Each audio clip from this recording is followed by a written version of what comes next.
It sort of a family tradition in a way. My great-grandfather, Samuel Miner, had edited a newspaper down in Georgia, the Jacksonian Democrat in the 19th century. And my grandfather had written a column for newspapers. He was a dentist, but he loved newspapers.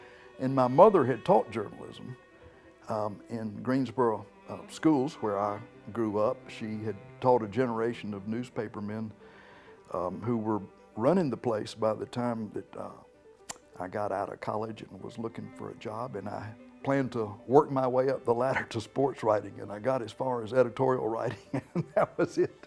The first time I met Jack, as I recall, was in Washington.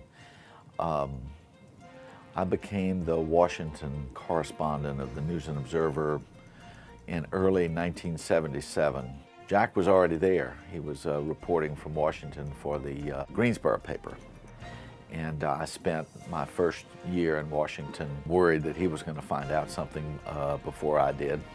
I really enjoyed finding out what was going on and trying to explain it to people. I always wanted to put things in context, and I think I enjoyed that about newspapering more than anything else. You know, Jack was just an encyclopedia, first of all, of North Carolina and its government. I mean, we always felt really lucky to have Jack Betts working for the Charlotte Observer. I was always impressed that Jack was a person of character, that he was honest and straightforward, and took the time to know what he was writing about, which is a very positive thing. And the other thing is, he didn't like Duke. The Jack Betts that I know is the guy who helped write an editorial that called one member of the General Assembly, quote, one of the dimmer bulbs in the legislature. When she wrote her rebuttal, she emphasized that she was a graduate of Duke University with honors. Jack, a true loyal Tar Heel, begged his boss to print it. And some of the response to the opinion pieces I was writing for the Charlotte Observer were, you know, really nasty and pointed. But the funny thing is, I loved it because what this told me was that people were reading what I wrote. And it didn't matter a whit to me whether they agreed. In fact, if everybody had agreed, which I assure you they did not, it would have been pretty boring for all of us. So covering North Carolina, analyzing North Carolina for Jack wasn't just a job, but it was a career, it was a life's work, and he really cared about how things were working in the state. We interviewed everybody on the ballot, and that included some people that were, you know, not quite so mainstream, and Jack would ask them our prepared questions, and sometimes their answers would really be a bit off the wall, and we kind of got a kick out of just watching Jack. He would sit there, and you know, he didn't want to be rude to the candidate, but I don't think he could help himself, and he kind of sit there, and his mouth would get long, and one eyebrow would kind of raise up to the ceiling, but he wouldn't say a word. He'd just nod his head and look knowingly at some of us.